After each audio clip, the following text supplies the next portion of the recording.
Okay, it's buffering here.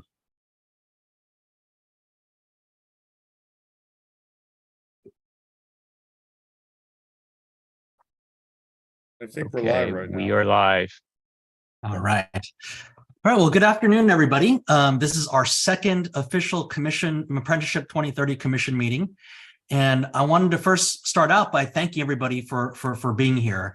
I've had the opportunity now to connect with about 12 of the different members on a one-on-one basis over the last couple of weeks since our first meeting.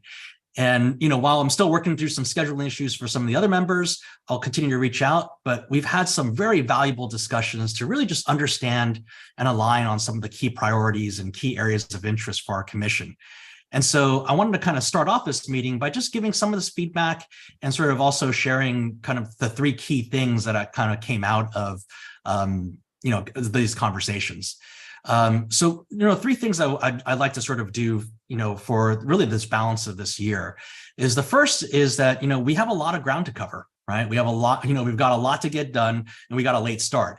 And so one of the consistent things that we want to do is that we want to put up one more meeting before the end of the year. As the originally, we were to deliver a report on December 1st. I'm going to make a request to push that to probably early January or mid-January so we can get at least one more meeting in December, likely it'll probably be the first or second week.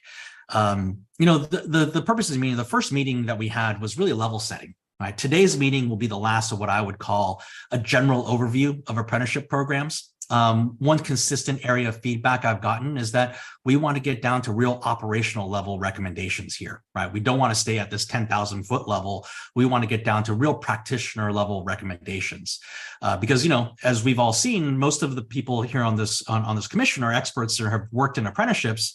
There's a very large gap between theory and practice when it comes to apprenticeships and workforce. So we want to get down to that real working level recommendations. So the next meeting in November, we're going to do some deep dives into different programs. We're going to start to examine some different recommendations and begin that process of shaping, debating, and honing, some of these ideas. The final meeting of the year in December will be really around vetting and finalizing specific recommendations for the report. And which kind of leads to really the second announcement I'd like to make today, which is that we're going to create some subcommittees on this commission. We talked about this the first meeting, but we've got a lot to synthesize and understand, right? And so part of the explorations I've had with different commission members was really just seeing who wanted to step up and lead some of these subcommittees. The role of the subcommittees is to come up with specific recommendations for the commission to consider in their specific areas of expertise. The subcommittees themselves can be self-organized, and one of the asks for each commission member that we'll talk about later in this meeting is to lend your expertise and voice to a subcommittee. The subcommittee chairs can also have the ability to tap into some outside subject matter experts, volunteers, and we'll also assign a staffer to assist them as well. And so today, I'd like to kind of share with sort of the four initial subcommittees that have really been confirmed. I think the first subcommittee will be focused on interoperability with CTE. This group was going to be focused on how do we create more fluidity between high school, trade, and industry apprenticeships, higher education. Some of the issues like compatibility of skills standards and how employers, need to be better integrated with different education, ecosystems. Is going to be covered as part of this group. So Myra Norton has volunteered to step up to lead this subcommittee. Myra is the chair of the CTE committee on the Governor's Workforce Development Board. So I think we've got a great leader to kind of take point on this particular area. The second subcommittee is going to be focused on the role of intermediaries, which was really something that was flagged early in our first meeting, right? And this group is going to be focused on how can we create an ecosystem of intermediaries to support registered apprenticeship programs. An intermediary, in my definition, is quite simply a third party that manages the process for people who are seeking careers to get to employment. It can be a labor union, it could be a service provider, it could be an industry association. But we have to recognize that we need intermediaries to make the system work, right? And so Brian Cavey has stepped up to lead this subcommittee. So Brian is the chair of the Maryland State Apprenticeship Council, and he's also international VP at the Insulators Union. And so Brian is gonna take the lead on this particular area. The third subcommittee is going to be focused on what we call business models and funding options. All right, so this is going to examine the big question: how are we going to pay for all this? Right? What are the program costs? What are the recommendations for public investment? Our esteemed Senator Jim Rosapep has stepped up to lead this subcommittee, and as everybody here knows, he's vice chair of the state's Budget and Taxation Committee. So I can't think of anybody who understands the art of the possible for these recommendations better than probably Jim does. And then the fourth and final subcommittee is going to be focused on an issue near and dear to my heart, which is how do we activate employer demand? And Avanette Blanding is going to lead this. She actually is going to give her own case study later today in this program, so I'm not going to spoil her personal story because it's very compelling. But I'll just say that she came up through an apprenticeship model, and she's currently CFO of the Maritime Applied Physics Corp, and she really understands the commercial needs, for employer stakeholders. And I volunteered to join her subcommittee as well. So those are the four initial ones.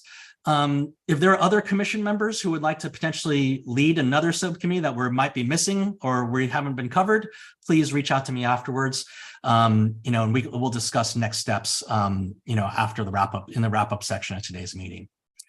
Finally, before we get on the real program, I wanted to share that one of the important missions for our commission is also communications and raising awareness of apprenticeship programs. And so we're going to do something what I think is pretty bold and different on this commission, which is that we've gotten to the go ahead to be able to release a series of podcasts and fireside chats and potentially site visits to the public. So this is meant to serve as both an educational resource to our communities, but it also gives space to our commission members to go deeper into some of the issues that they care about and be able to talk about that and hopefully serve as a public record for some of the key things that our commission is focused on.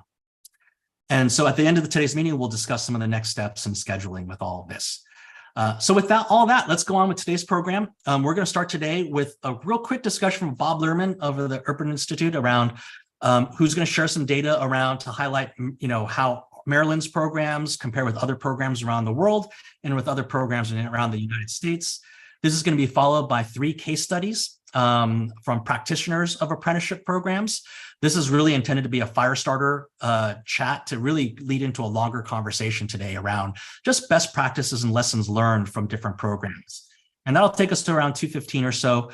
We're then going to switch gears. We're going to go into some of the specifics around Maryland's current registered apprenticeship program. Chris McLaren, who's calling in from Disneyland today, will be sharing some data around how Maryland's program compares with federal programs, and which will then lead into, I think, a natural discussion around how we might sort of expand the state registered apprenticeship program to other apprenticeshable occupations and probably lead to some conversations about ways that we can streamline and make that even more beneficial to employers. So with that, let me turn this over to Bob Lerman, who will kick us off on a discussion of overview of apprenticeship programs around the world and around the country. Well, thanks. Thanks, Jake. Great introduction. I guess Michael is going to put up one my moment, please. Oh, I see you now. So I'm going to speak much more briefly today and far fewer slides. Go to the next slide. It's about comparative apprenticeships. First of all, there's the issue of governance. Many of you already know that the governance system in the U.S.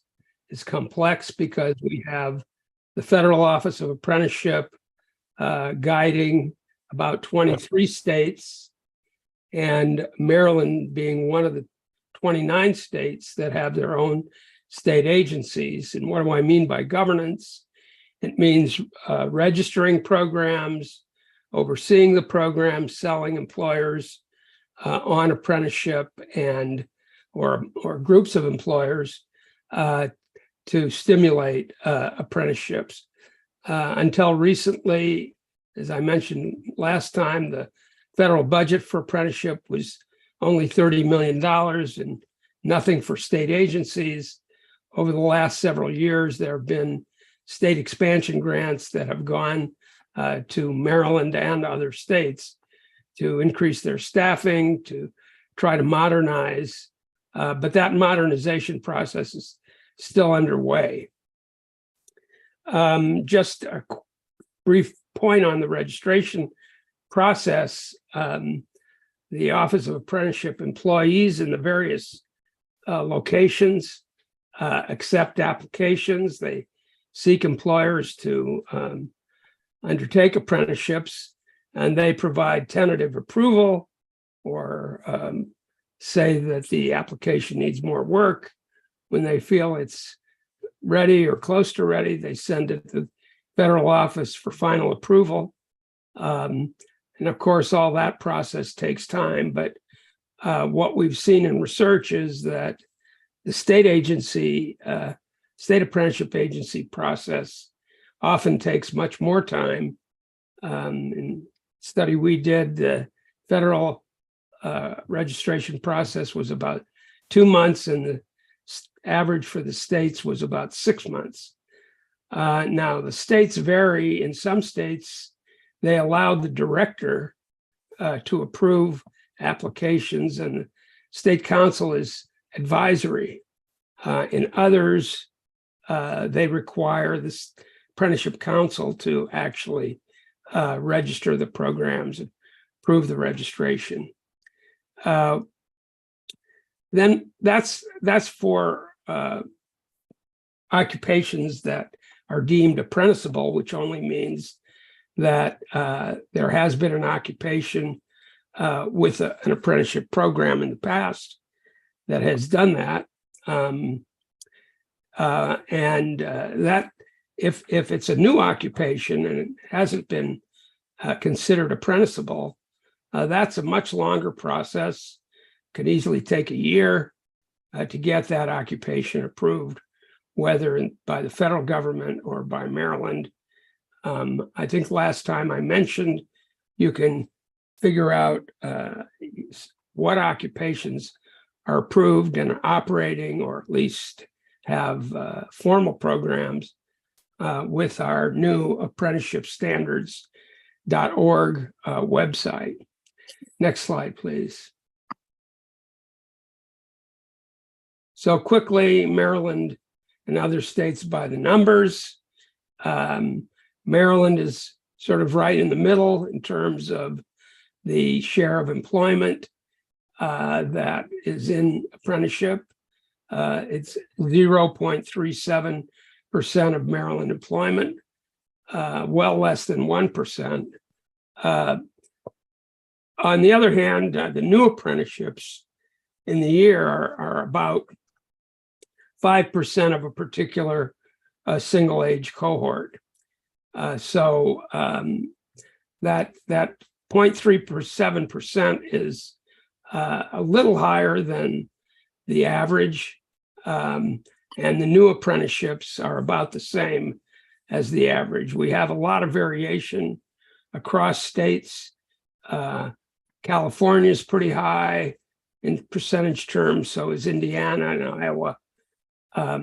Texas and New York are quite low. Maryland is distinctive in having a much higher concentration in construction than the average for the US as a whole. But I know that Maryland is trying to diversify. Next slide. So this is from a paper. I can send you the link. I didn't put it in the PowerPoint, but it's from a paper about examples of incentive in different states. And you can see Maryland does have some incentives. They haven't been used very much. Chris can perhaps talk more about that, but it's in the range of the other incentives and subsidies that are available. So states are trying to step up with some of their own funding. California in particular has developed an approach that pays for each apprenticeship created in the range of $3,500 a year and $1,000 upon completion. Next slide, please. So if we look internationally, the competitive countries that we're talking about achieve scale in different ways, but all of these other countries that I talk about, which include Austria, Germany, and Switzerland, the more traditional ones, and the newer ones, the Anglo ones, Australia, Canada, and England, and most recently now France. It's not an Anglo country. Sorry for that mistake. But anyway, all of these approaches at scale have national skill standards for apprenticeship, and that thereby cuts dramatically this notion of creating the programs and getting them registered. Most require an external assessment of apprenticeships, and most provide financial support for the off-job training. And so you see the differences with Austria, Germany, and Switzerland, emphasizing the starting of apprenticeships at the younger ages, 16, 17. They have very high quality vocational teachers in their programs, again, paid for by the government. So the employer only is on the hook for the training at the work site. The governance is often a public-private relationship with sectoral groups playing a big role together with education and labor and commerce. In these three countries, you have 45 to 70% of young people participating in an apprenticeship program. The other countries on the list place less emphasis on starting in high school. They cover a much wider range, but they still are able to generate scale. France, in particular, has done it in the last 5 years, getting to about 1 million apprenticeships, should be about 5 million in the US, and spending a very large chunk of money to do it. They all use intermediaries and training firms. Next slide, please. So this is a summary of the different processes. I'm not going to read this. You can have look it over at your leisure, but what you'll see is that the 4 countries listed above the United States all have much simpler processes for registering. And again, part of that is linked to the presence of skill standards, and part of it is just a streamlined approach to registration. In Australia, you can register in 1 day. Next slide. And this is replicated from last time, where we see we're way at the bottom, even compared to Canada, our next door neighbor. Next slide, please. So I was asked to talk about examples of intermediaries. They exist in almost all these countries. And these are some of the key functions: selling employers on apprenticeship, helping them organize the programs, and being often taking responsibility for assuring that the apprentices get adequate training. In some cases, the sponsors help, the intermediaries, excuse me, help decide when an apprentice is ready for an endpoint assessment. That's the case in England. England has this whole industry. The Association for Employment and Learning Providers, AELP, and their funding comes from the government through a levy on large firms and government spending for smaller firms, and the amounts vary dramatically. These intermediaries get the money to deliver and to arrange for off-job training, but they have a much larger role coordinating the training. Australia is another example where the group training organizations are often the employer of record. The US has started to develop a group of intermediaries, a lot of them traditional union management committees, but many more funded through the almost $1 billion over about 6 years that the government has spent on one-off grants to intermediaries. And then the Germans emphasize chambers of commerce and sectoral organizations. So that's my brief presentation. I hope I stayed within the time allotted, Jake. And Yes, if there are any thank you, Bob. questions, feel free to ask, but you may want to save those for the discussion.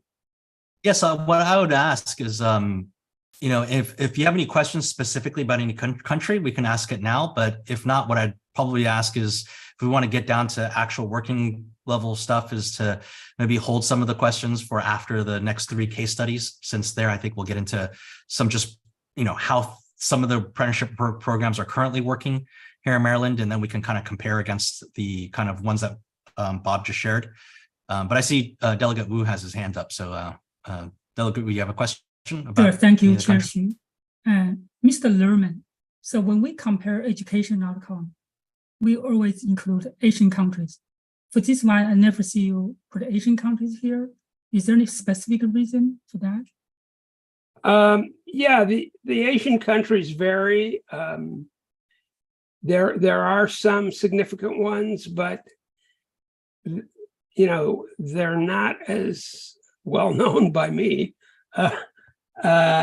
China was trying to develop a big program, but interestingly enough, they still have some of the same problems we have in persuading people that college for all isn't necessarily the best way. Korea is far more oriented toward BA degrees. I think they have a much higher rate of BA degrees than we do. So I'll have to do some further background look to answer your question. I'm sorry, I'm not able to answer it right now. No problem, thank you. I think Singapore will be one great example in terms of apprentice education. So if you can provide the— Oh yeah, Singapore, it's a small country, but important one. Thank you. Thank you, Delegate. That's a great question.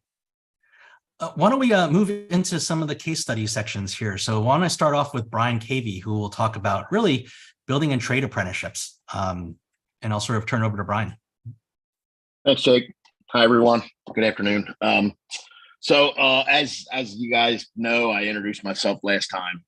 I'm a construction apprenticeship guy. I've been involved my entire adult life and graduated from the apprenticeship program, and privileged enough now to be the chair of the State Apprenticeship Council. Bob, I've got a little different numbers than you. My research showed about 2/3 of apprentices in the country are construction. I read a book in college called Damn Lies and Statistics. So I guess we can do anything with numbers, right? But that's still pretty close. But the construction industry needs about a 250,000 new apprentices every year. That's a lot of apprentices. So we've been, and I don't know if the right word is fighting, but the college for all thing. My whole career is being an apprenticeship director at a construction union, and one of the things that we did was that we went and got approved for college credit at the apprenticeship level, thinking that was going to help us recruit. And the North American Building Trade Unions, along with, I think, many others in the construction industry, came up with a saying that said, apprenticeship, the other 4-year degree. I push very hard that apprenticeship should be and is considered post-secondary education. We need to make sure people understand that. That being said, being in construction, I don't think that there is an occupation in the world that can't be trained through apprenticeship. The occupations that we, the new and coming occupations that will be apprenticeship in the future, might need a little bit of help and education on how to create an apprenticeship program. So I pulled a few of the things from the apprenticeship program at Insulators Local 24, of which I was the director for 19 years, out of the standard that I'm going to throw at you all, so that we can help to understand how maybe other jobs and other occupations can fit into the rules and regulations of apprenticeship. Apprenticeship is well regulated. We need everybody to fit within those regulations, but I don't think it's too hard to make that happen. The first thing that I'll bring up is our term of apprenticeship. We have a 5-year program at the Insulators Union. And in our standard, it says 10,000 hours or 5 years. In my opinion, that the regulations say 2,000 hours. But we threw some wording into our standards to get around that, I'm going to say. I don't think it's fair to lock apprentices into 2,000 hours. 2,000 hours is a lot of time to work. Just taking off the holidays in the year would mean no vacation for you to get 2,000 hours. And everybody deserves a little R&R. So we put in that 2,000 hours or the 2,000 hours or 5 years of reasonably continuous employment of practical experience. Like I said, having off for holidays, having off for a week's vacation is one thing that's important. But in the construction industry, it's common that you get done one job and maybe the next job doesn't start for a bit of time, days, even weeks away, and you miss that time and now you're not at 2,000 hours and at no fault of your own. You go back to work on the next job, but you missed a few weeks and no fault of your own. Now you're behind and not getting your raise on time. So we use a anniversary date system, and as long as we get a minimum number of hours in a month that I'll explain in a minute, then we give apprentices credit that get 12 months of credit. The next thing, and I'll wait for questions at the end. Jake, good enough? Okay. The probationary period, that you can have up to 20% as being your probationary period, and that's what we use at the Insulators Union. So that's a whole year. The apprentice and employer should have a period of time as, kind of a tryout, that they can both recognize if the new apprentice is cut out for the job. The new apprentices that get into construction industry that aren't cut out, they find out pretty quick normally. We've had them in the first week call up and say, Brian, I'm sorry, this just isn't for me. And that probationary period should not count against the apprentice for the future. That they tried it, didn't like it, let them go. Don't give them a bad report or anything like that. And the employer shouldn't get against their completion percentage, that someone leaves in that probationary period. The next thing that I went to that we have a lot of discussion about is ratio. The ratio of apprentices in Maryland regulations and Maryland law is 1-to-1. That's what it is in our apprenticeship program at the Insulators. If you're a parent, one of the things that's commonly discussed about your children is school size. If you're going to buy a new house or in a neighborhood and everybody worries about what's the classroom size for the children in school. And there's really no difference in apprenticeship. That you want the apprentice to be able to learn the craft, be professional, quality, productive, and safe. Safety is a big deal in construction. Some of these other occupations, and we want everyone to go home and be safe, or go home the way they came to work. But construction, maybe there's a little more chance that doesn't happen. So I think ratio is that much more important where safety is a question. The idea is that the apprentice gets to practice what they learn in the classroom when they go into the field. Even in construction, saying that it's 1-to-1, the foreman on the job counts as a journeyman. So he gets an apprentice. That foreman's not working with his tools every day. He's managing the job, right? So if you've got 10 journeymen and 10 apprentices, and one of those journeymen is a foreman, now you've got 9 apprentices. So really, you're not even at 1-to-1. So I think that even is something that worries us in the construction industry, that not every apprentice has a journeyman that is overseeing that they are gaining the experience and knowledge and that they're safe every day. But I guess that is what it is. So the next thing in our standard is about hours of work. And that's where we go into getting the credit for the month that I spoke about earlier. We're a union program. So it was rather easy to figure out how are we going to allow credit for a month. And what we used was, what does it take to get your medical benefits for the month? If our apprentices work 140 hours, they gain their medical benefit. So they also gain their apprenticeship benefit. At 140 hours, if they work 140 every single month, that's only 1,680 hours. But I think that 1,600 hours equals reasonably continuous work. This was put in our standard way before I was the apprenticeship director. So I'm going to say 30, 35 years ago it was put into our standard, and it's been the way that we've practiced. I think that is a fair way to make sure apprentices do get work hours every single month, and they're not getting, credit that they didn't earn. But it's also realistic, especially in the construction industry where they may not get 2,000 hours in a whole year. And then the other thing, with ebbs and flows of work in construction, 1 month they may get a whole lot of hours. There may be, in August per se, that schoolwork is in the push to get it done in September. So maybe a whole lot of overtime is worked in August. The job gets done into school and they don't get as much work in September. So that we can give the credit that they would earn. So as long as they fulfill the minimum hours, I don't want to read to you. And then they also have to make sure that they fulfill the related instruction as well, right? So it's not just that they get hours in the job. They're attending their related instruction at whatever time that is. We do a day school program. Speaking of related instruction, the next thing in ours is that apprentices do not get work hour credit for related instruction when they're in the classroom. Sounds kind of obvious, but it's a regular question from both apprentices that come to our program, and it's a question that at the Maryland Apprenticeship and Training Council that we hear from sponsors. But the classroom instruction is not work hours, and work hours aren't classroom instruction. We've got to have both.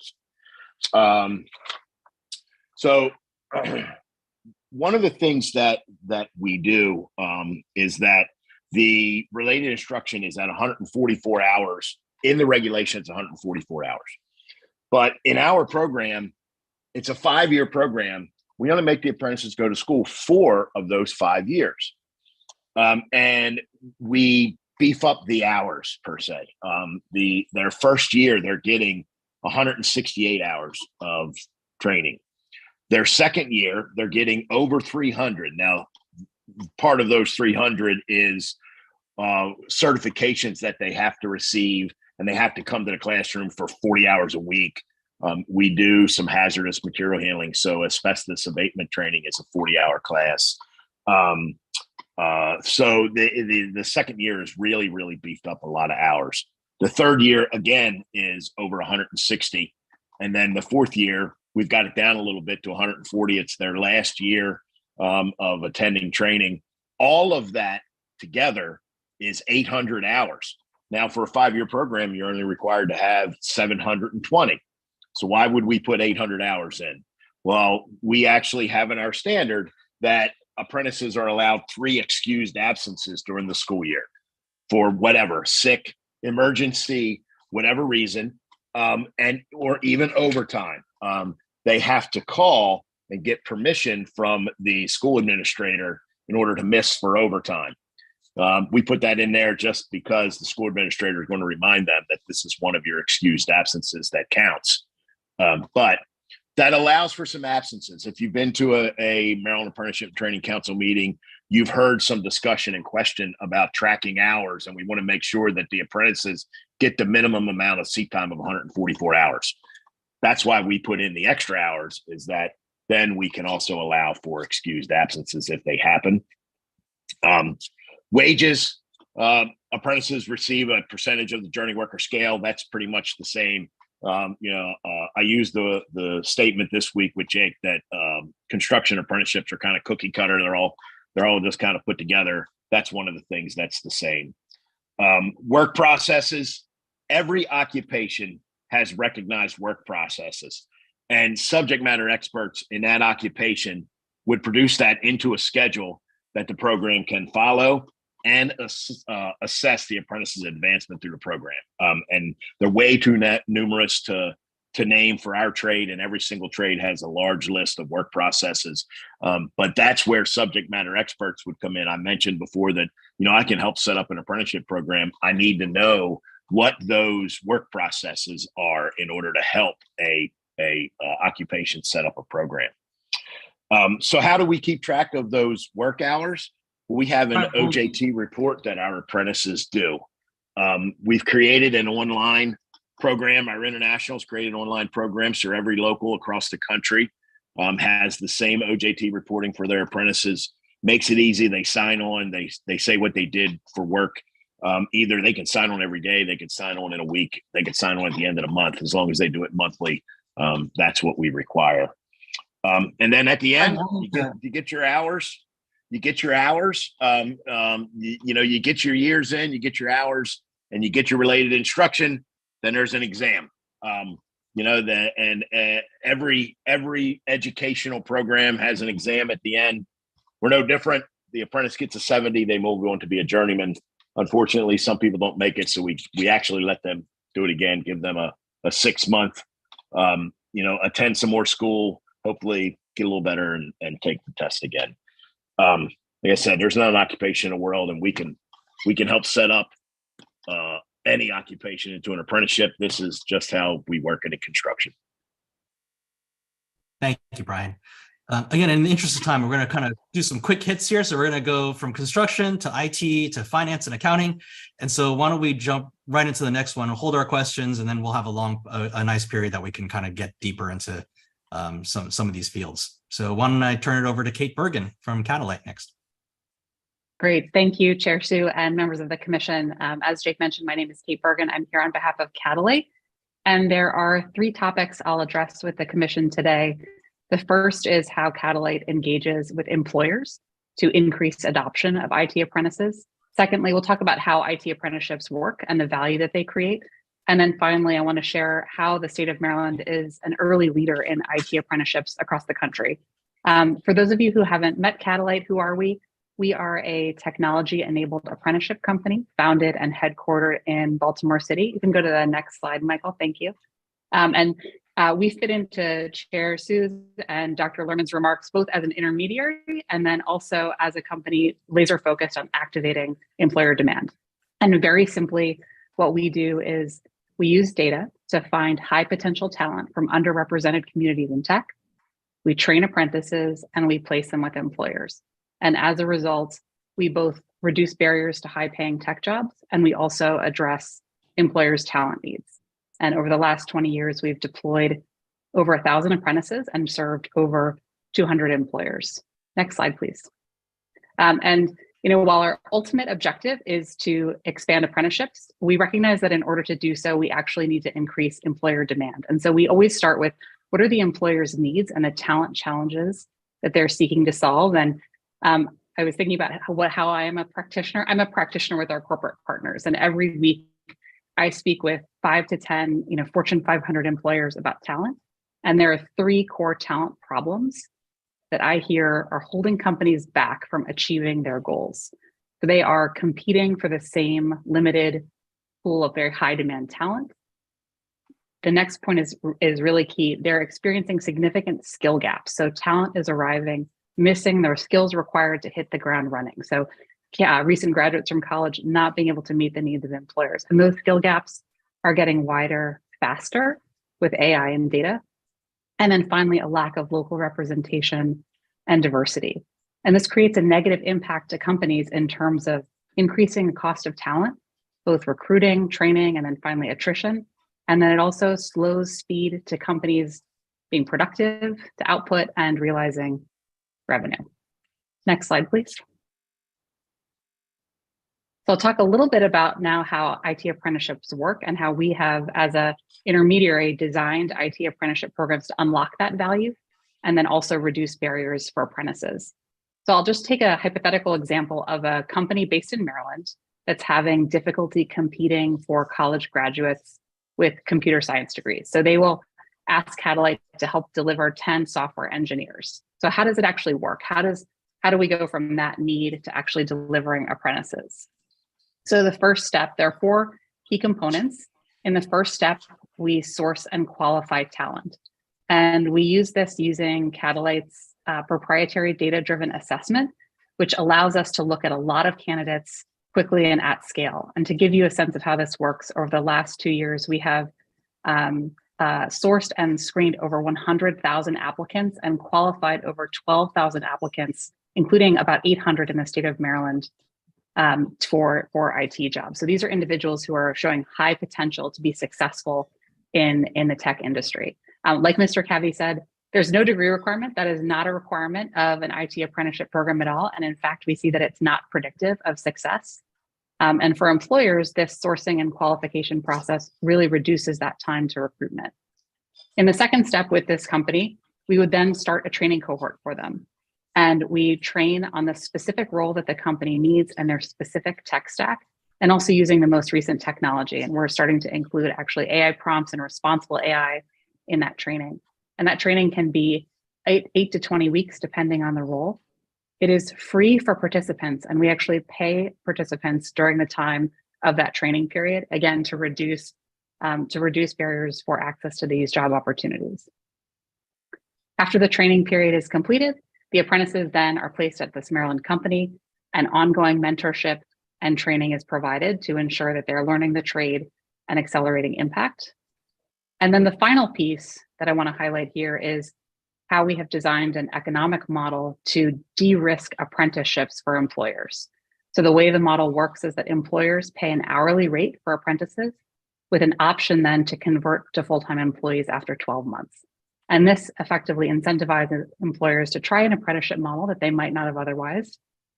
In total, this process helps to drive those positive business outcomes and those challenges that we were just talking about by reducing the cost of talent acquisition and increasing retention and output. Next slide, please. So with this approach, our goal is to change the conversation with employers from needing to be convinced to take apprentices in IT, because there can be a lot of barriers and assumptions about not having a degree. So moving away from needing to convince people to employers actually seeing that this is a better way to hire. This is a more effective way to hire than traditional methods. So 90%, what are some of the metrics that we look at? So 90% of Catalyte's IT apprentices are being converted to full-time employees, actually going up to about 95% right now. That's the ultimate metric for quality. For apprentices, this opportunity represents a transformational change in earnings potential.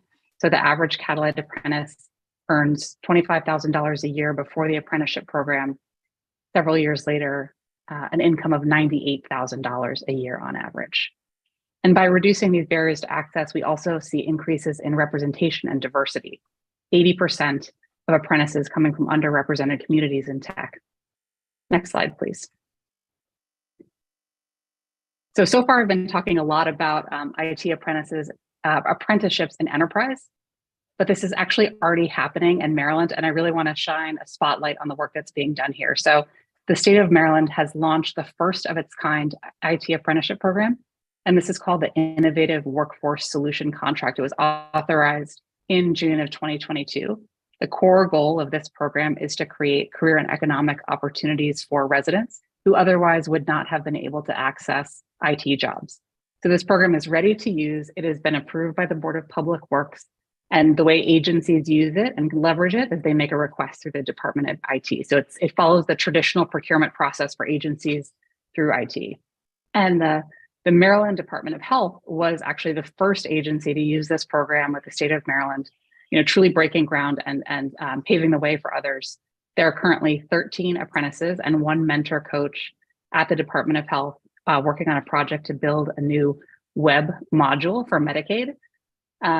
And I want to end, if you can go to the next slide, Michael, by just talking about the real people who are impacted by Maryland's program, because this is what keeps us motivated and why I do the job that I'm lucky to do. So these are all the apprentices who are there. They're all Maryland residents. You have Shauna, who was a former nurse's aide and former warehouse worker, who talks about how that important it is for her to be working on health outcomes in the state. Ricardo, who's a former produce manager at a grocery chain. I think these are all incredibly unique individuals, as we all see in these apprenticeship stories. But I think the common thread here is that they were striving for more, and they applied to Catalate in this apprenticeship program in Maryland to transform their futures.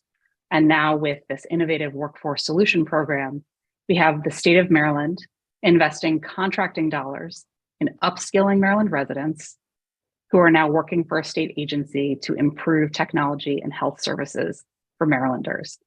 So we're truly creating services for Maryland by Maryland.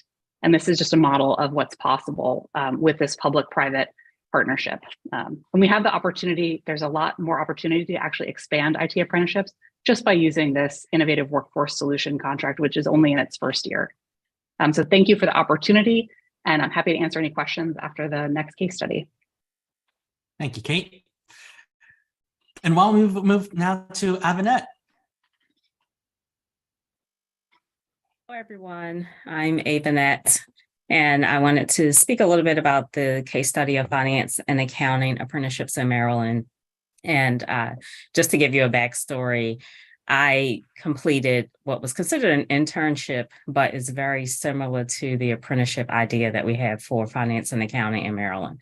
I was a member of the En-ROADS organization from 1992 through 1996. And that program was specifically, the mission was to develop and place talented minority youth in business and in industry, and to prepare them for corporate and community leadership. And the program featured students were able to apply to the program, go through an interview process to determine whether or not they would be accepted into the program. And then once accepted, each student was paired with a mentor in their field of study, and the students interviewed for internships with different participating companies. I had an internship with Maryland Casualty Company, an insurance company in Baltimore, and my mentor happened to be the vice president of audit for the company and happens to be an African-American CPA. So my business area of focus was accounting. I didn't know many Black CPAs at the time when I was studying in school. And the internship, I would work 40 hours a week with the insurance company. I had a group that I was a member of in the finance department.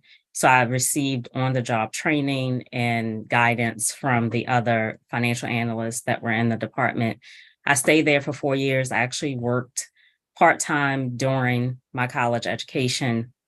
And then once I completed my degree, was offered a full-time position with the company, accepted that position and stayed there for 2 additional years before moving to another opportunity. So although it was called an internship, sounded a lot like an apprenticeship, and is similar to what we have right now in Maryland with the AICPA and SEMA and the MACPA. We have our T-shaped finance and accounting professional. So the idea is that you want someone whose skills are wide and go deep. So the business skills for leadership and sense making and people skills, being agile, developing the leadership skills and the digital skills, and then taking that deep to be able to have technical and functional knowledge and expertise and data and tech savvy. So it integrates 5 key areas that we like to focus on in finance and accounting: the technical, the business, leadership, people, and then the digital skills. Next slide. So with the finance leadership program, it's centered around the CGMA instruction.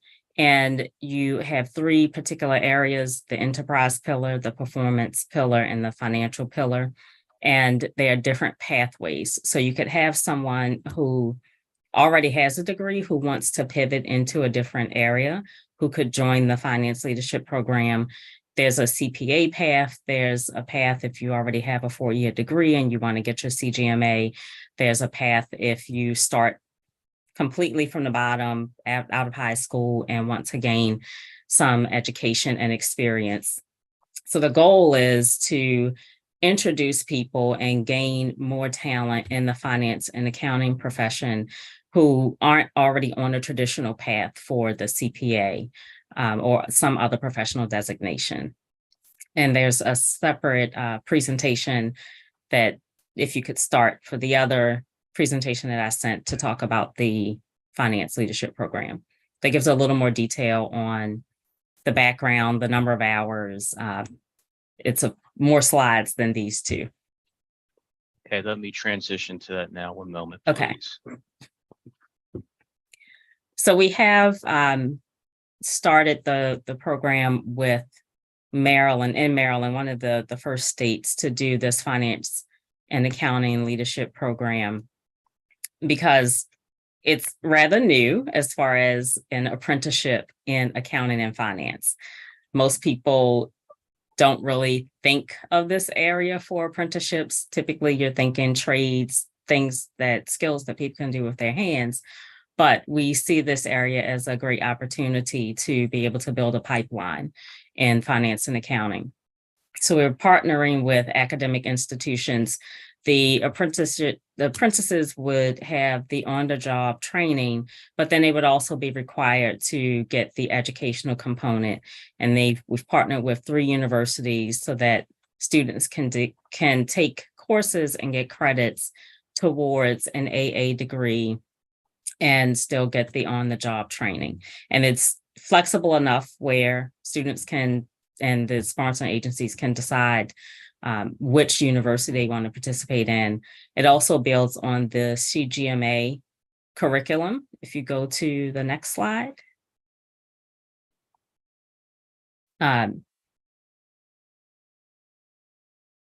Give me just a minute. We started in the middle of the presentation. So could you go to page 8?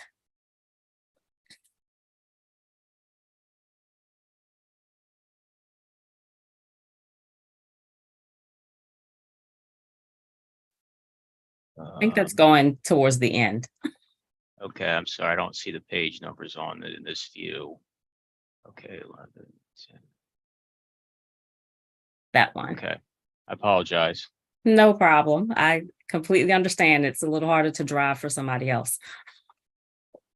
So the CGMA leadership program curriculum is the one that was presented after the T-shaped professional, but the apprentices would complete these case studies and have an exam afterwards to be able to demonstrate their understanding. And the idea is that they would have the on-the-job training, understand how things actually relate and apply, get the curriculum, take the exam, be able to pass the exam so that you're building this talent pool.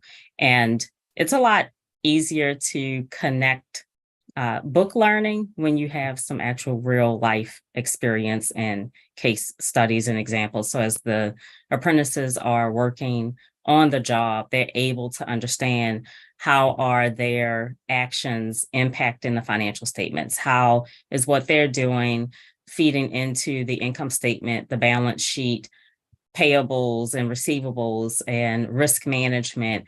It's being able to have that real life experience. Next slide. If you could go down to, yes. So there's an element that is for someone who has already graduated from high school, maybe a working professional. To be honest, someone who already has a CPA could still go through this finance leadership program. And then there's an element for high school students as well. And there's an option for a digital component. It's on the FLP platform. There's a specific number of hours of actual learning and about a 3-month program for students balancing other commitments. And you can see the different study modules at each of the areas on business and finance, the accounting and the management accounting. Next slide. We talked about the universities. Next slide gives some employer feedback. So HP is participating. They had 10 apprentices that started in March of 2023. Liberty Bank is participating and Aon is participating. Go to the next slide. There is a cost associated with the learning program. And you can see there are different options for 1 year, 2 year, or 3 year. And there are some exam fee credits that are available. Next slide. Next slide.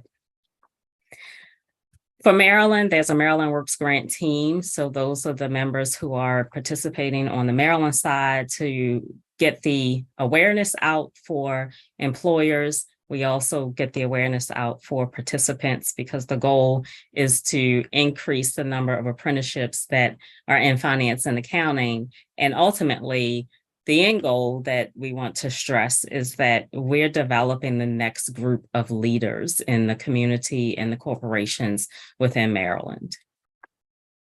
Next slide. So on the youth program, it's 120 hours proposed. And you can see there are various levels and the number of hours per level. And we want to make sure that the students are actually getting a value out of their participation.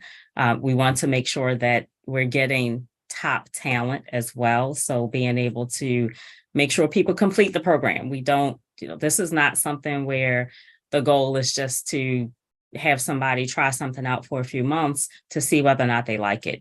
We want this to be a transition into a lifelong career option for participants. Next slide. So after 12 months of the program in Maryland, so far it's been very well received by employers. We have 9 employers registered, including Marriott, Stanley Black & Decker, and Care First. We have 7 additional employers that are in negotiation, and we're starting to have the conversations about the youth apprenticeships as well.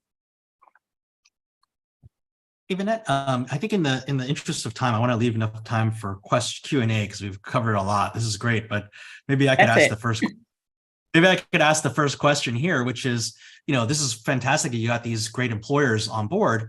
What kind of commitment, or how are they kind of shaping this program? Are they kind of opening up potential, spots for apprentices and committing to hiring, or is it sort of a looser sort of writing a check? Or no, my understanding is that they are committed to the apprenticeships and then being able to hire them. I know I've worked with other people who work for HP, and HP, for instance, is very much committed to building their talent pipeline. So the apprenticeship program is a great opportunity to be able to do that. And they're committed to making sure the apprenticeships transition to full-time employment. Bob, I'll go Bob, then Donna, then Senator Carrozza. Yeah, I just want to ask Kate about 2 quick questions. One, are the IT apprentices registered? And 2, what's the cost to Catalyte in making all this happen? Yep, great. So we are registered federally for our IT apprenticeship programs. We're currently pursuing a state registration, and then in terms of the total cost, I actually don't have that information with me at this time. I'm happy to share it with the commission. Our published hourly rate with the state of Maryland is around $55 an hour is the not to exceed rate for apprenticeships, which basically puts that at the equivalent of what it costs to recruit, onboard, and train a entry-level software developer role. Donna? Thank you. This question is for the last presentation as well as Catalyst. But for the last presentation, as far as the apprentice with, these 9 employers, what is their pay scale while they are in the apprentice program? I do not have that right now, but I can check with the team and get that information for you. And are they full-time employees or are they part-time? I will double check. Okay. And then for Catalyst, what do the apprentice pay anything towards the training? Thank you for the question. They do not pay anything for the training. They are actually paid during the training as full-time employees, and then also paid benefits as well during that process. So this is very different from a boot camp in which people have to actually pay to participate. A boot camp can cost anywhere from $7,000 to $15,000. Exactly. Okay, thank you. And going back to the last, do apprentices pay for anything? Or are they, I know you've got to check on their salary and if they have benefits from these companies. No, the apprentices would not have to pay for the cost of the program. And actually, there are several grants that Maryland had that would reimburse the employers for a portion of the wages that the apprentices would be paid. So I can give you that answer for the finance and accounting apprenticeship. I can also give the example, my current employer, we have an apprenticeship program, but in the manufacturing area. And our apprentice he was already a full-time employee. He signed up for the apprenticeship program. We pay a very competitive salary. The apprentice is full-time, receives benefits, and on-the-job training. So, the goal is always to have a competitive salary and not just pay the person as if they're a temporary hourly person. Okay, thank you. You're welcome. Senator Carozza. Thank you, Mr. Chair. And wanted just to share that fellow apprenticeship commissioner, Delegate Carl Anderton, and I participated in a forum at Somerset County Technical High School, where they had a presentation of the Maryland Apprenticeship Program.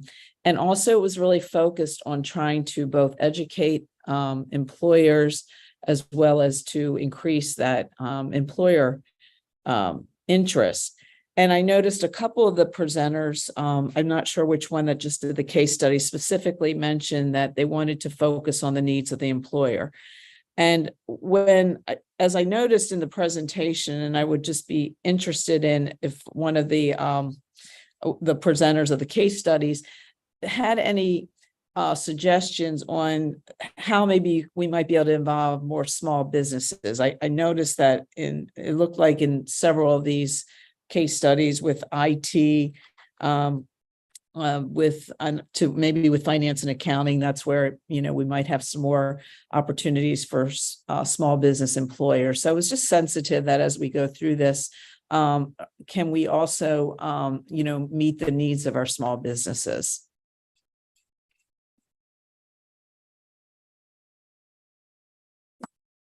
Say Chris probably answered that the best, because creating a group program, I think, would be the best way. Just like our program being in a union, we've got several signatory employers. If you have a group program, it doesn't have to have labor associated with it, but a number of employers could get together and have an apprenticeship program as the group. And that way, that if one has one, the other one has two, they could fill a whole classroom, and they probably get a community college or some other educational program to provide the related instruction. Oh, thank you. And I think it also lends itself in the whole area of finance and business, because when I talk to the local instructors at the technical high schools, there's an interest in making sure the students not only maybe learn the trade, but also have the business skills. So that to me, that finance, business, accounting really opened up some opportunities there. And I don't know if Ms. Blanding would want to comment on that. Yes. So I think being able to have these intermediaries could give the potential for expanding the access with small businesses, because I mentioned that to Jake the other day, that one of the areas that I hope we don't forget about are the small businesses. Yes, there are major, large corporations, but there are a lot of small businesses that could also use the help of talent, getting talent in. I think one of the challenges, though, with some of the small businesses for an apprenticeship program is making sure you have someone there who can provide that more senior level of guidance for the apprentice. So if you have a small business that doesn't have a full finance and accounting department, will the apprentice actually have someone on the job that can provide that higher level management advice and guidance that they may need? So, it's just one of the challenges that we have to think about as we want to focus on getting support and providing support to the small businesses. Senator Rosappat. Yeah, thank you. This really has been very interesting. I've got a kind of related question. It relates to small business. It relates to sponsorship. Correct me if I'm wrong. In the case of the accounting apprenticeships that we're talking about, in that case, the employer is the employer during the apprenticeship. Is that correct? Yes. Okay. In the IT case, the intermediary, Catalyte, is the employer during the apprenticeship. Is that correct? That's correct, Senator. And in the building trades apprenticeship, or at least in the insulators union, is it one employer, or can apprentices during the 5 years move between employers in insulation? In the union program, they can move between employers because the sponsor is it's a joint program. So the joint apprenticeship committee of both labor management. Gotcha. I thought it was that way, but this shows you the different models and something we need to learn more about to figure out how to maximize this. I mean, they're different, but the apprentices are getting paid. The apprentices are getting paid. They're looking at a long-term career. They're getting related instruction, but how we organize it with these intermediaries, I think, is one of the areas that we're learning more about today. So thank you, guys. Excellent insight, Senator. Delegate Eppersall. Thank you very much, Mr. Chair. I have a couple of different questions. They mostly are about money. The first one is early on in the presentation, Mr. Lerman, you put up a slide about how we compare in states. And I just think it may be clear to me, it may not, but I'm wondering if other people are having the same confusion. You talk about us having subsidies of $1,000 to $4,500 per apprentice. And then you cite a tax credit of $3,000 per apprentice for the first 5 apprentices, $1,000 after that. So what's the difference between a subsidy and a tax credit? And are they able to stack them?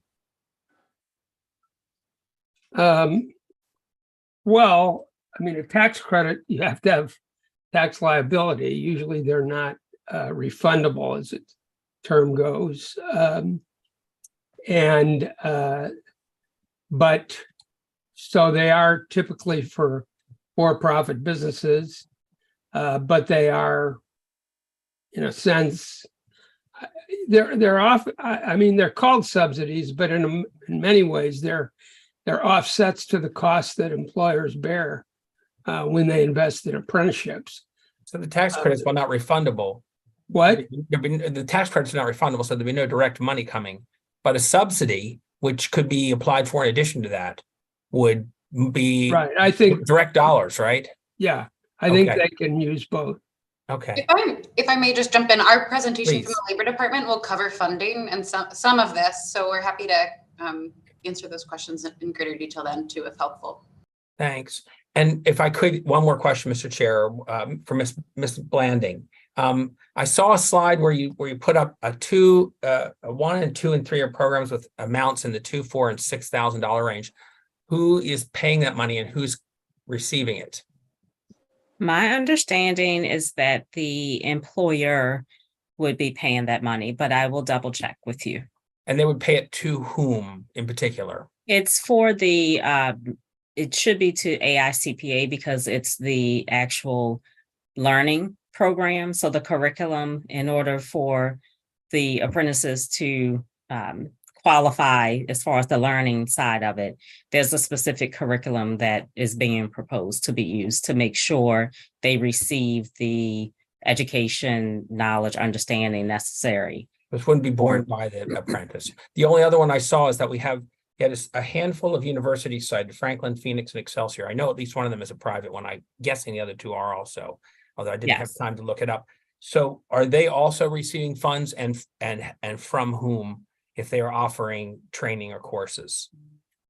I will double check. I believe there's a specific agreement between AICPA and SEMA for the specific finance leadership program. Okay, so you feel like it would probably not be coming from the apprentice though, because these can run a little more expensive than some other kinds of post-secondary education institutions. But you feel like it's not coming from the apprentice. I believe that there are grant funds that are available to pay for it.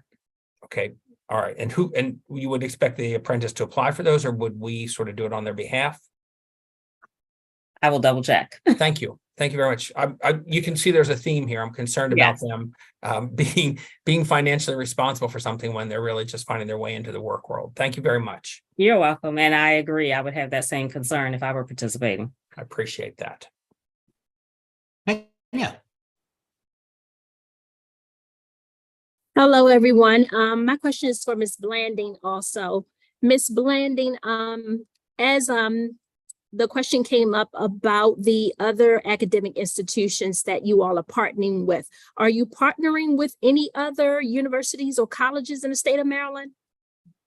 Not specifically right now that I'm aware of. I know we've talked with some of the community colleges, but I don't know where those conversations are at this moment, as far as what they would be willing to commit to.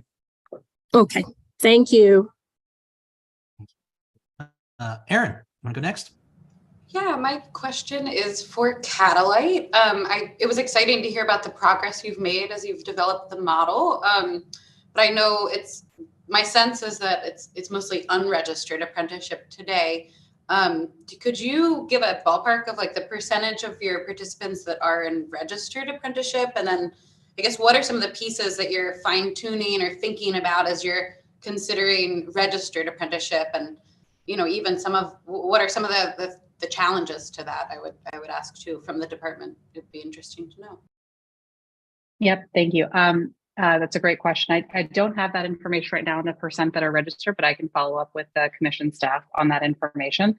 I think, some of the things that we're thinking about are, and it was interesting to hear Mr. Cavey speak about the 1-to-1 ratios, is what is the right ratio level for an IT apprentice and a mentor in the IT space. And we're seeing that ratio can be effective at 5-to-1 or even 10-to-1.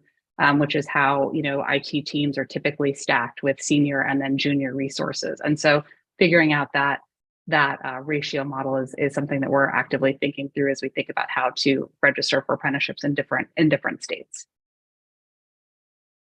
Thank you. Chris, you're up next. Thank you, Mr. Chairman. Did you mean for my presentation or for a question? No, for your question. You have your hand up, so I figured you had a question. Or I probably should have pulled that down, sir. But I will just say for Ms. Blanding's question, that amount was from a grant from the Maryland Department of Labor that we awarded to the AICPA, and that offsets the actual cost per apprentice. There is no charge to the apprentice to the delegate's question, but I'll address that also during the presentation, sir. Thank you, Chris.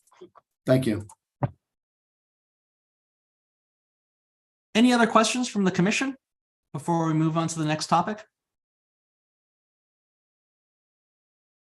All right. Well, thank you, and I appreciate Mr. Cavey, Kate Bergen, and Yvonne here for giving us the case study. So thank you, and we'll follow up by sending out these presentations to commission members as well. So why don't we switch gears here, and we'll move to the next section here, which is really a discussion by Chris. And thank you, Chris, for dialing in from your vacation here, who's going to give really kind of overview of Maryland's registered apprenticeship program compared to the federal programs. Sure. Mr. Chairman, if I may, I will just briefly kick us off and then turn it over to Chris. For those that don't yet know me, I'm Erin Roth. I'm a commission member, just like all of you, and I'm the Assistant Secretary for Workforce Development and Adult Learning here at the department, which is home to apprenticeship. I want to briefly embarrass Chris and just share, I think we all know Chris is a very established leader in the state realm, but he's actually a national leader on apprenticeship as well. He serves as vice president on, it's called NASTAD. It's essentially the state apprenticeship directors for the country have an association, and he leads that. He works with the White House and a variety of other U.S. Department of Labor, Education, et cetera, to focus on modernization. So we're really lucky to have him at the helm here in Maryland and helping us to think through these these very complex subject matters.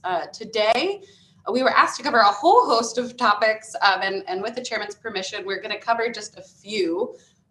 We will send out some information for the commission to review, just for the sake of time, about registered versus unregistered apprenticeship. We're super happy to come back, answer questions in this forum, offline.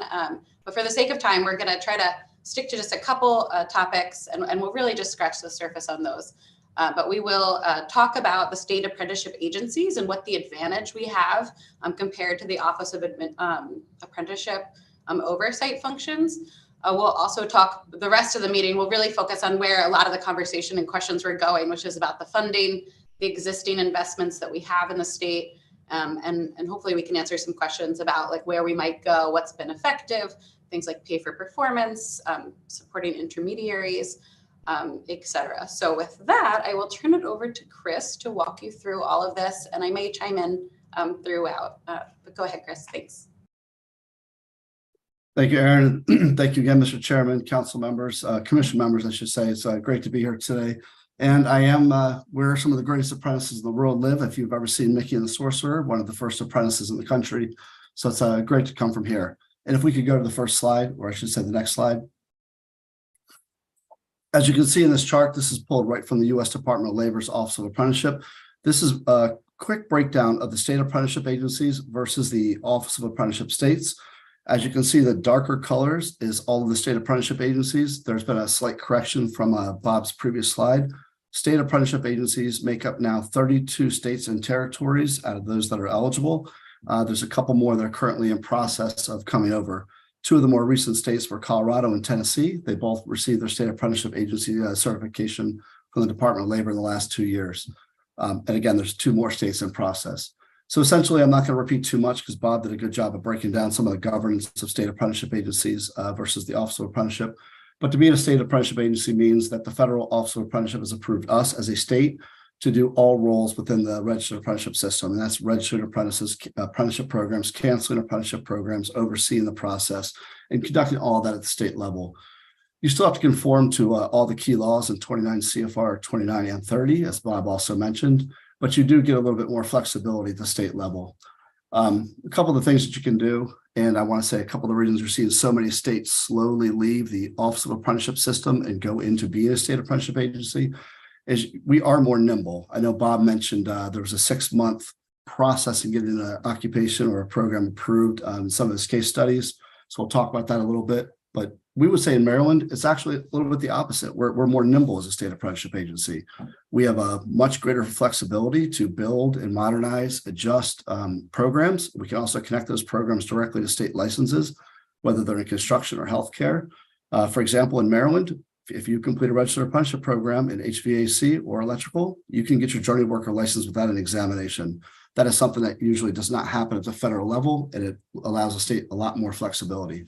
We also have a council. In Maryland, our council is advisory. It meets every second month on the second Tuesday of every month. So we meet 6 times a year. They act as an advisor to the secretary. They also act, as Bob mentioned, what you see in Europe is a third-party vetting agency. The council essentially vets everything we do and makes sure that we're putting quality programs forward. It makes sure that we're meeting the regulatory requirements, and it helps us to make those changes and advise us on the direction that we're going. And I will say that in Maryland, our council has been extremely flexible. We very rarely see things tabled or shot down. They work with us on the scene to make adjustments to programs as they come in to make sure that they conform to regulations. And again, they advise the secretary who has final approval. And last, to Bob's point about the 6 months, there are definitely states that have had some challenges in the past. In Maryland, if a program comes in, the day they come in, we're almost always able to get them to the council within 60 days. So our turnaround time has been very quick in Maryland, which is something we're very excited about. We're also a little bit more flexible. The paperwork process, for example, states can customize the occupations, they can customize paperwork, they can customize apprenticeship agreements, things like that, but we can also customize how we deliver it to the business community.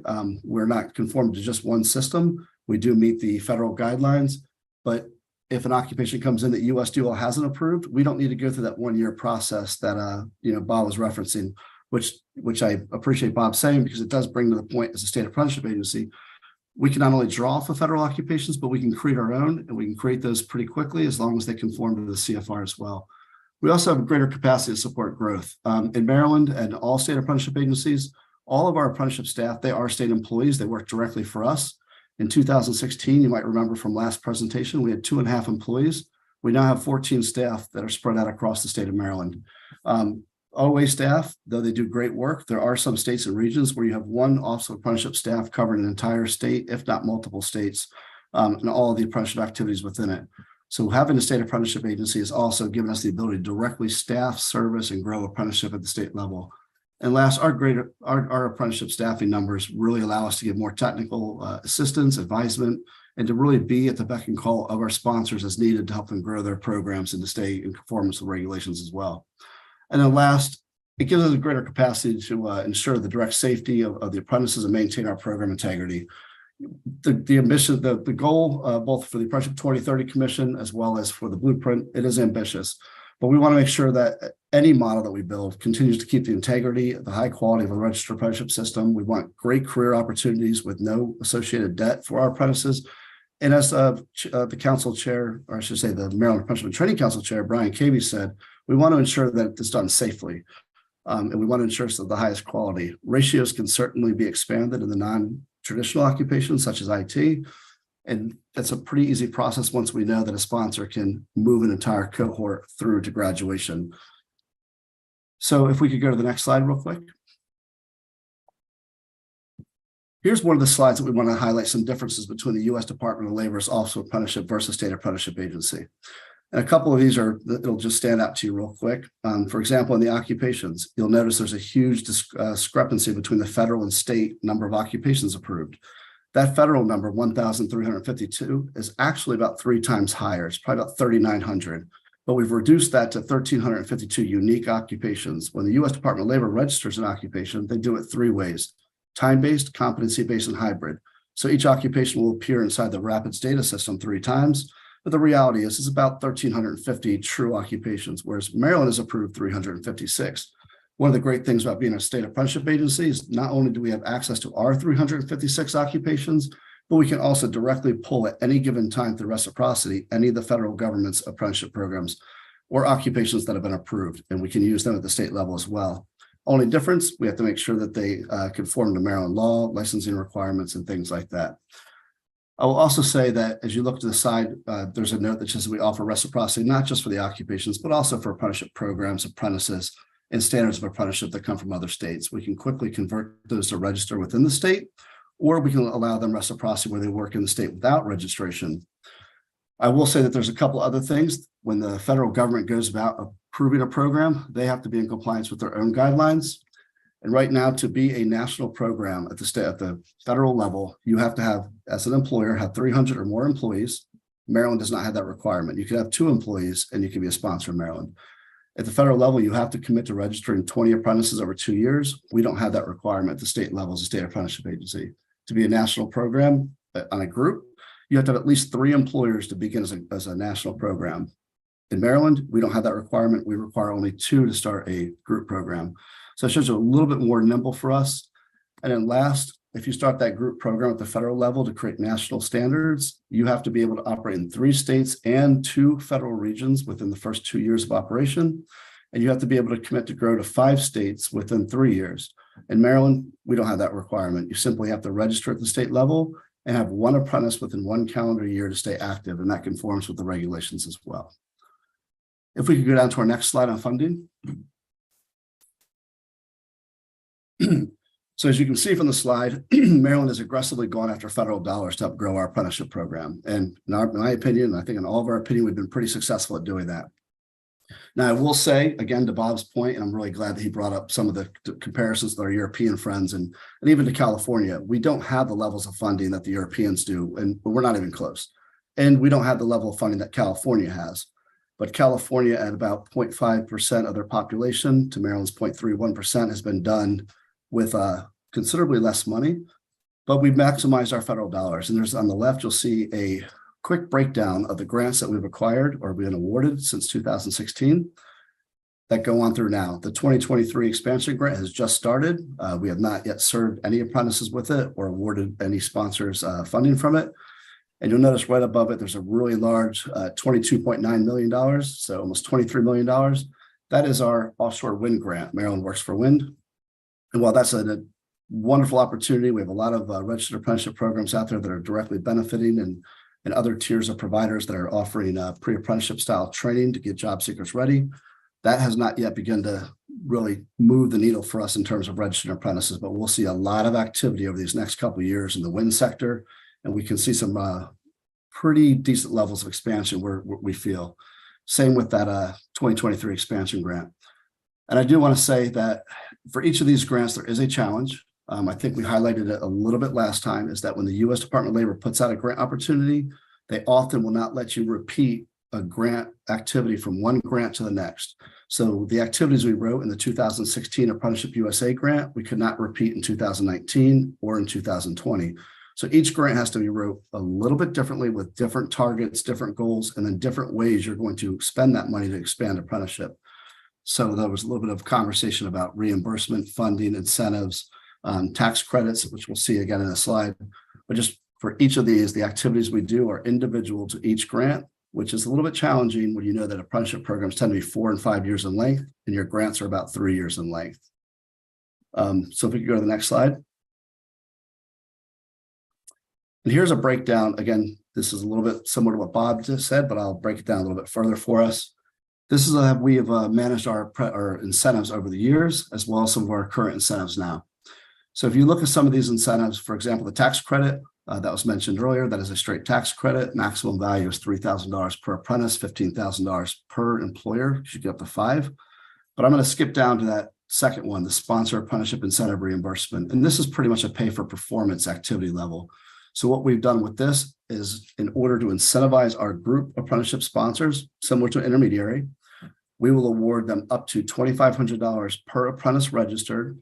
Once that apprentice is registered and begins school, within 45 days, we issue a reimbursement to the sponsor, who in turn reimburses the employer for their true cost up to $2,500. So it works to build the relationship between the sponsor and their employers. It helps them to go out and recruit more employers into their apprenticeship program. It helps the employers to add more apprentices if they're already in the apprenticeship program, knowing that that first year's cost can be reimbursed, again, up to $2,500. That grant has been very successful. I think we're approaching about 1,000 apprentices that will have been served through this. And again, this is directly to the employers and sponsor, not to the apprentice. The apprentice does not have to apply for it. They don't have to do anything except for go to work and start their apprenticeship. Last, though it's not on there, we've made some investments directly to sponsors using governor set aside and using underfunded sources. And I did not work with Ms. Blanding on this at all, but I will say that one of the things that we want to talk about was 2 sponsors and two different activities we funded through our grants. And the first I'll talk about is the Association of International Certified Professional Accountants. And maybe this will answer a little bit of the questions that we heard in funding as well. We did a small grant, about $120,000 to the AICPA. And in turn, they were going to register a minimum number of apprentices, as well as bring employers in the system. The grant was meant to help them scale their activities in Maryland. And the AICPA has been extremely supportive of the state of Maryland growing apprenticeship here, and really advertising of how flexible the state has been and how easy we have been to work with. And in turn, they have done an enormous amount of work. They've already submitted their first 50 apprentices and a half a dozen employers, large and small, with plans to add another 50 apprentices within the next year. Their employers have embraced not only a new pathway into the CPA world, but also to use this as a way to connect with local schools and to expand their diversity in terms of the demographics of the people within the industry. The second one, a little bit different, is the Finishing Trades Institute, also known as the FTI. The FTI is the apprenticeship arm, if you will, or the apprenticeship school of the International Union of Painters and Allied Trades. We awarded them funding out of one of our earlier grant opportunities to do pre-apprenticeship training. And the case example I'm going to give you now is they were doing veteran apprentices. They were doing up to 10 in the cohort. We funded for all of their training, provided that each of the pre-apprentices that graduate would immediately have a pathway directly into their registered apprenticeship program. They established the pre-apprenticeship program. They trained their 10 individuals. 9 of the 10 entered directly into the apprenticeship program. Once the funding went away, The FTI continue to work with local workforce areas and other workforce partners to keep the pre-apprenticeship growing. And they currently do pre-apprenticeship to this day. But one of the things that we really strive to do when we're working with a sponsor, an intermediary, a grantee, is whatever we're attaching with our grant funding, we want it to be sustainable, we want it to be repeatable, and we don't want it to be a one and done. We want it to serve Marylanders for years to come. Next slide.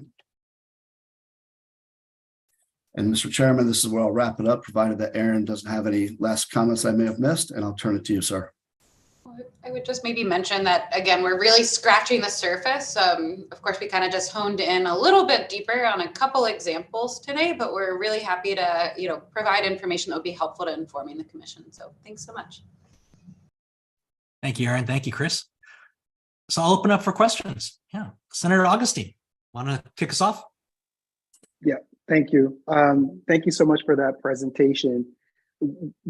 My question is, because it seems like you guys are doing a lot of great things. I saw the question about the issue with the grant funding and sort of like the different timeframes between the two. Is that the primary thing that's held back real significant growth in the apprenticeship programs that we do have? Or can you just say what the top 3 things have been? How about we go with that? Sure, sir. And to be clear, sir, I want to make sure, are you asking the 3 top things that I think have held us back for growth? Yes. Sure, absolutely, sir. The grants are amazing. I want to be clear that though there are challenges with them, they're structured differently. That's the price you pay in the grant world. And that is something that we as an agency have to deal with. We have had substantial growth because of the grants. Do I wish they were 5 years in length so that we could run an entire gamut of a program? Absolutely. But I wouldn't say that there's something that has held us back. The first thing I would say that held us back was COVID. Having staff within not able to be out with the businesses on the street. They did amazing work during that 2-year period, but COVID definitely was something that slowed us down for a little while. The second thing is this is new. We heard from everybody from Ms. Blanding to Kate from Catalay is we're expanding in new areas. Maryland is the cyber hub, in my opinion. Maryland, Northern Virginia through DC. We have not had the growth in cyber or IT that we really could have. It's still a new occupation there. So I think the growth in the non-traditional sectors has been slow, but I do believe it'll grow. And then the third thing is our growth has been amazing. So it's hard to name 3 things that have slowed us down because we're growing at a rate that's much faster than our sister states, going from about 7,300 to 12,000 apprentices in 6 years. Leaves it tough to find the challenge, but if there was a magic wand, it would probably be to go over the remaining industries like healthcare that haven't fully embraced the non-college pathway. I would think that would be our third big challenge. I'll jump in with a couple other things. I think it was Senator Cardoza that was talking about the small businesses, or Cardoza, excuse me, about the small businesses. And we know in Maryland, we have a lot of small businesses. So I think we should really think through how this model, which we know is really effective, can support our small businesses. A lot of the other states that we might look at have kind of these big dog champion employers. And we have some of them in Maryland, but we really have mostly small businesses. And I also would say, like, things on my mind from where I sit are that Chris and his team are super busy. We're really thinking about, like, how are they spending their time and how can we help, how does it all connect to the growth? And the reality is in apprenticeship, like, there are these compliance pieces that we need to do too, which can be really time consuming. So I think, to me, like, the balance of managing a bunch of really small grants, right? Like if we're giving $2,500 per employer or per sponsor, there's a lot of grant management activity there where we, so we kind of wrestle with that. Like, how much time should we be out, boots on the ground with businesses, helping them to understand this versus kind of back at the ranch doing this housekeeping stuff. And then I think, like, how can we sustain these investments and how can we build on things when we do see that they're effective? We're a little bit hampered by that when we have to, like, reinvent the wheel to some new project or new initiative each time when we apply for this primary funding source for us. It would be great if we knew something was effective and we wanted to keep doing it. That would be really helpful, right? I mean, we all know that that's sort of common sense. We're just hindered on that. Thanks, Senator. Thank you very much. Go to Bob and then Jim. Yeah. First, as a grantee from Labor Department, we know we have these similar constraints. We had a 5-year grant, but they were in 1-year individual grants, and each year we'd have to redo a number of things. But my question to Chris is that $22 million grant, over what period, and what share do you think we'll be able to allocate to apprenticeship? Yeah, I'll jump in. It's a 3-year grant period, I believe, and we could follow up with some information, but essentially there are 2 tiers of training that are being provided through that. Tier 2 is registered apprenticeship, and those are registered apprenticeship sponsors connected to the offshore wind industry, Ørsted and US Wind, through project labor agreements. So that those sponsors are already kind of locked in and set in stone based on where the employers decided to partner.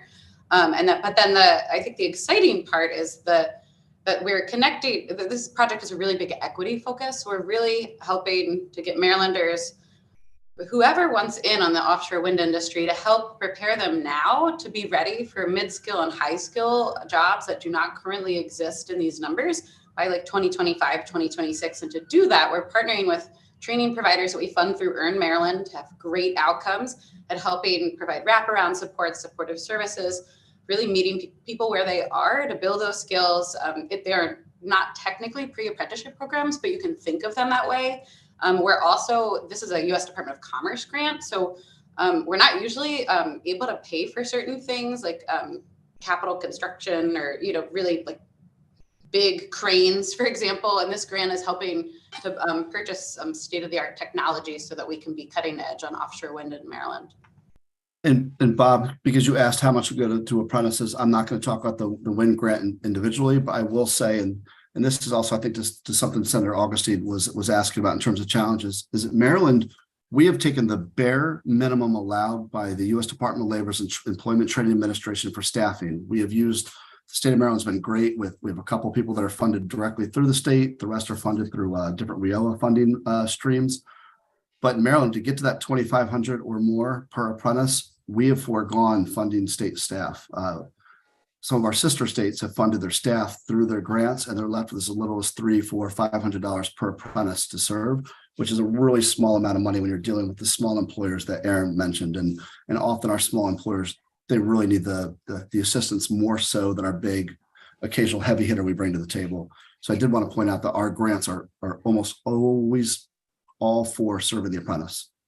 Yeah, and on that 22.9, to just stick with that, we have 1 staff person funded for the term of the grant, and then the rest of that, so the vast majority of those funds are really firmly supporting registered apprenticeship growth and equity and access.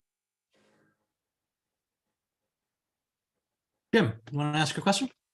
Yeah, I really have 2 questions. One is for Chris. You talked about reciprocity with the federal government and reciprocity with other states. It's my impression from talking to national intermediaries that that's a significant pain point, is that they get them registered nationally, and then the states, or some states, to provide state money for incentives, require them to be required by that state as well. And the state rules are different than the federal rules. So is reciprocity that you described between the federal and the state in Maryland, is that you have the opportunity to duly register, but you won't just take the federal registration? I'm confused. Reciprocity, sir. So, Mr. Senator, I should say that reciprocity means that they can come into the state and they can register their apprentices and do as they wish under their national standards, and that's perfectly fine. In almost every state, for a national program to come in and avail themselves of tax credits or state subsidies, they register within the state, because the state will have different requirements, whether it's the ratio or whether it's the number of hours for instruction. Sometimes, like in construction, there might be a licensing or regulatory reason that they have to register within the state. So there will be times that they have to duplicate the program, and that is true.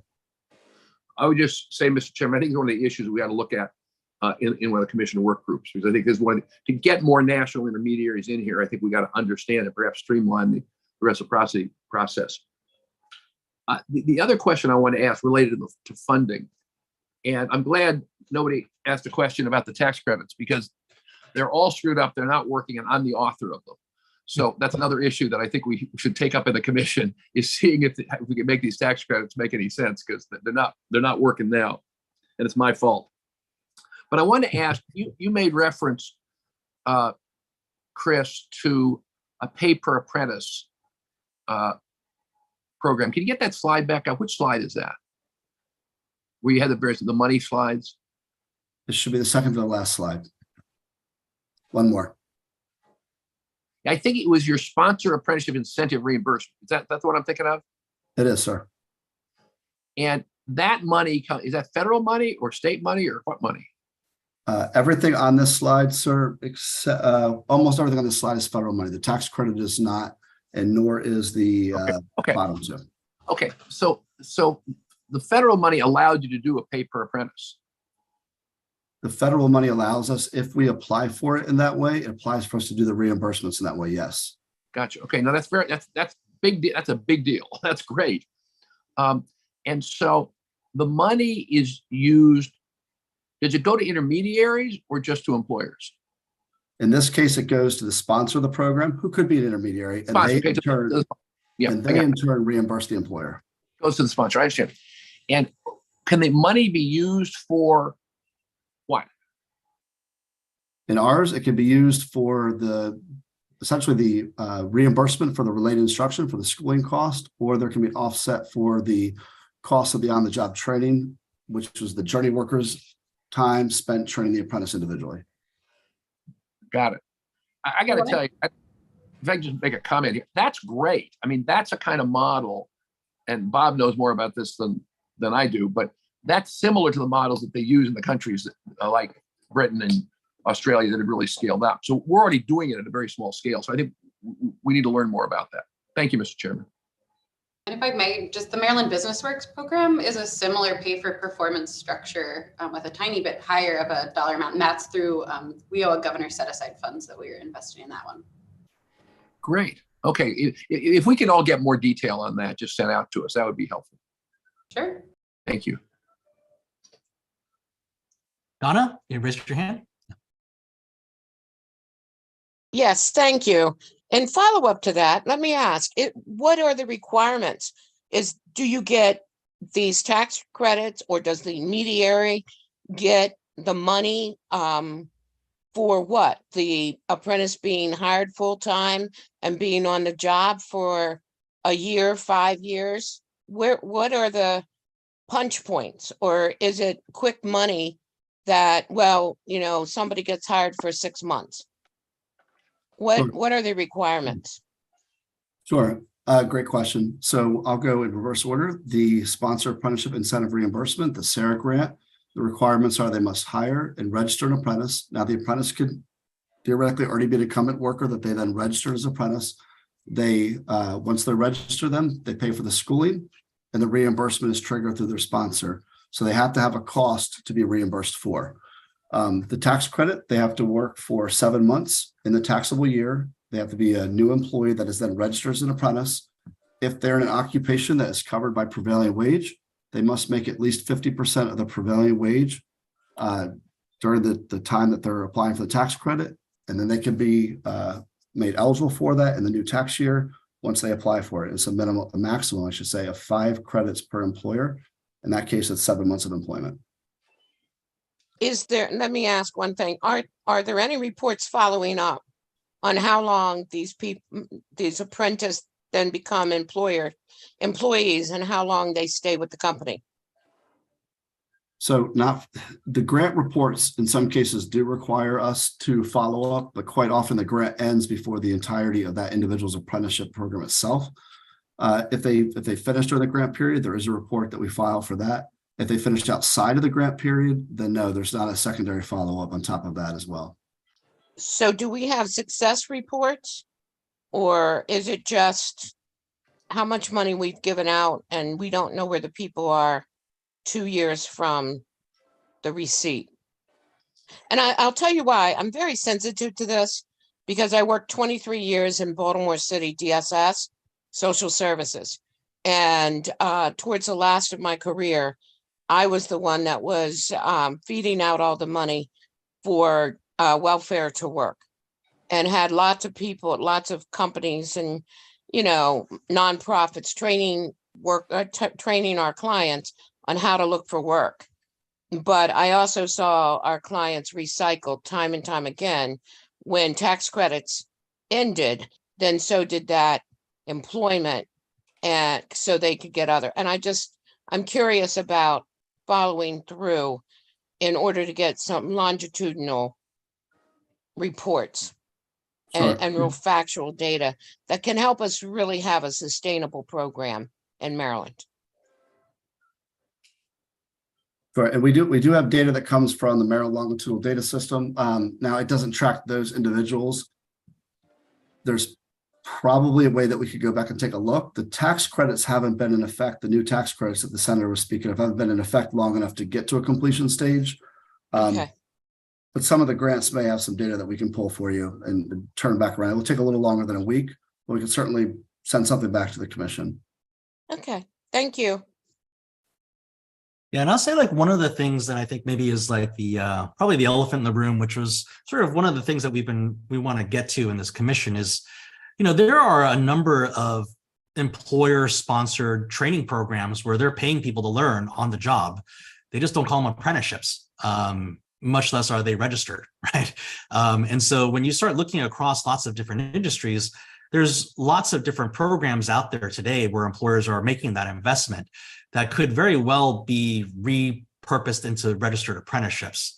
The challenge is, and I'll tell you, like I can speak for some of the professions that I know that are doing these, apprenticeships, the term is not very well understood, right? And so that's one of the goals of our commission, is to also just elevate and help people understand this apprenticeship model is a lot more widely applicable. And I think that's part of this question around incentives, right? How do we make the registration process easier? How do we streamline that for employers, make it something that they don't see as a burden, and also make some of these investments, make some of these credits and reimbursements almost automatic.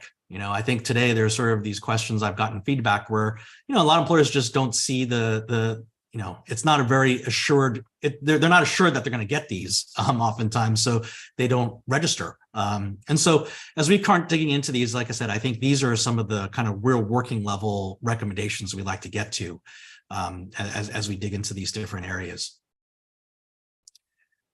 And so with that, I'm going to sort of, you know, want to wrap up now. We got about 10 minutes. And so I wanted to kind of, you know, transition back to just what do we want to do for the rest of the year here, right? And so as we kind of zoom out again, the next 2 meetings that we want to put on the books are going to be a lot more of this, right? So I think we're going to go into a lot more deeper working level sort of case studies. We intend to probably set up some fireside chats. In fact, I think before the next meeting, I think at the next meeting or right around then, we also intend to probably bring in potentially some case studies or people who want to talk about how it works in places like Switzerland or Germany. So we may have some people from overseas who will also give us a little bit more of a practitioner's view on some of the models there. But again, the goal really is to kind of get down to sort of working level recommendations. And so at the beginning of this meeting, I sort of was sharing that, you know, we are going to be setting up these subcommittees.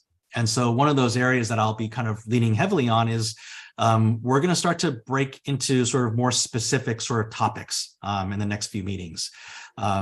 You know, and so part of this will be, you know, after this meeting, my intention is basically to reach out to people and hopefully have people sort of sign up or join different subcommittees. I've also asked the subcommittee chairs to potentially reach out to other commission members and experts who they might want to come and bring on to into their groups. You know, the goal really for the next meeting is that, you know, we'll have some high level potential theories of change around some of these different areas. And again, be able to hone that and shape those before we get to the final meeting. We'll also be reaching out to start to schedule some of these conversations that we'd like to sort of put into podcasts and potentially put into fireside chats. So that's something that, I'm spinning up a small team to kind of assist us on the production of that work. And so one of the things I'll ask each and every one of commission members after this meeting is, what are some key areas that you'd like to potentially talk about? What are some areas that you'd like to sort of zone in, like really zoom in on in these podcasts and fireside chats? The goal, of course, is to make these as part of the public record. And so hopefully this will be an opportunity for different commission members to be able to drill into the things that they really care about and into some of the kind of hot topics. And we'd like to start putting those out. We'll start scheduling, in the next week, but expect that process to kind of go on over the next 60 days or so. And so as we put that, as we put that content and that material out there into the world. And finally, again, I think we'll be probably throwing a lot more at everybody here in terms of optional programs. So I want to highlight here that these fireside chats that we're talking about, they're all optional. So we're not going to sort of force anybody to do these things. But the goal really is to kind of create a program, right? That we have a richness of sort of the topics that we can go into. But these are optional, and also again, they will all be in the public record. So I'll sort of keep that in mind. And so with that, I'll sort of leave the final sort of 5 minutes here, kind of open up. There's anything, in terms of the scope of these meetings that people would like to sort of see change, or if there are other areas that you think that we should be adapting or modifying for the final 2 meetings of the year. Love to hear from anybody who might have some feedback there. And I see Erin raised her hand and Senator Carozza did as well. Sure. Thank you, Mr. Chairman. I think this is great. I know that we started the meeting off with the 4 committees that will begin to do work within.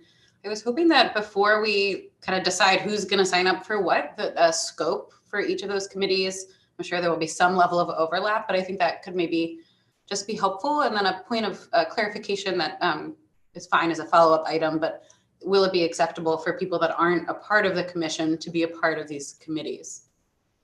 Yeah. And on that final front, I kind of left it to the discretion of the chairs of the subcommittees to bring in potential non-commission members as subject matter experts.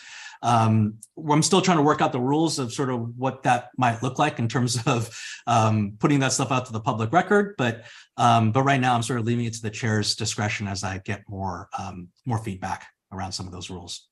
Sure. So we can expect like a swing back on both of those, kind of just a scope and, okay, great. Thank you. Senator Carozza? Nelson to the office, please. Raleigh Nelson to the office. Thank you, Mr. Chair. I'm actually at Snow Hill High School and we're preparing for a big announcement. So it's most appropriate that I'm doing the Zoom from here. I just want to ask, will we be able to follow up with you on where we may want to serve as far as which subcommittees? And also if we're picking up some general information like the visit we just had, Delegate Anderton and I just had at Somerset County High School, should we send that to you and have you distribute it to the other commission members? They might be interested. 100%. If you can send that to me and copy our staff, so David Smolsky, Tiffany Clark, and Erica White, that would be great. And we'll send it out to everybody. Senator Augustine, and then Brian. Yeah. Thank you, Chair. I just want to make sure that this has all been outstanding. It's great, and I really appreciate it. I just want to make sure that we do stay on track to the reporting schedule that this commission does have, which is very, very aggressive. I mean, we're set to have some recommendations and report, I want to say December the 1st. And so I just want to make sure that we stay on track for that, because clearly as a legislature, we're going to want to see if there's some things that come out of that recommendations that we may need to do, if we may need to do some things statutorily. So I just want to make sure that we just don't lose track of that. Thank you. Yeah, no, thank you, Senator. I will say that, my intention is to sort of push back the delivery date on that final report, the recommendation, to probably early January. But I kind of need to make that request. So yeah, you're going to need to talk to us about that. Okay. That is not the law. Okay. Now, I understand. There are delays, of course, and we understand that, but surely we should be working towards it in order for us to be able to do something with it. Thank you. I understand. Yeah, Brian? Thanks, Jake. I along with subcommittee recommendations that people have been talking about, is I don't know everyone on this committee, on this commission very well. And I think that, the 4 subcommittees, anyone that is interested should probably reach out to us as a chair to let us know you're interested. And so we can get things rolling pretty quickly. Thanks. And Senator Roosevelt. Yeah, I want to underline, as one of the other chairs, exactly what Brian just said, is anybody who's interested in working with us on the business model and funding options subcommittee, please contact me. And secondly, for our subcommittee, folks who are not on the commission are welcome. And so to the public out there who's listening, or there are other people you think might be able to make a contribution to this, we want all the brains we can on this issue. Fantastic. Thank you. Final question, Delegate Ebersol. Thank you very much. So on the issue of getting people on the subcommittees, many of us are going to get offline and say, yeah, I'll get on one of the subcommittees. So I think sending us a brief synopsis of what each committee's name is and what their goal will be might motivate, and who the chair is, might motivate us to reach out to them, so that we have a sense of, because you rattled them off pretty quick, and I don't know that I even got them jotted down quickly enough. So that'd be a help. I think it would help with participation. Absolutely. We'll follow up after this meeting. Well, with that, I think we're at the end of the hour. So I appreciate everyone's contribution and voices to this important conversation, and looking forward to kind of taking the next step and going deeper. So appreciate everybody's contribution again. Thank you.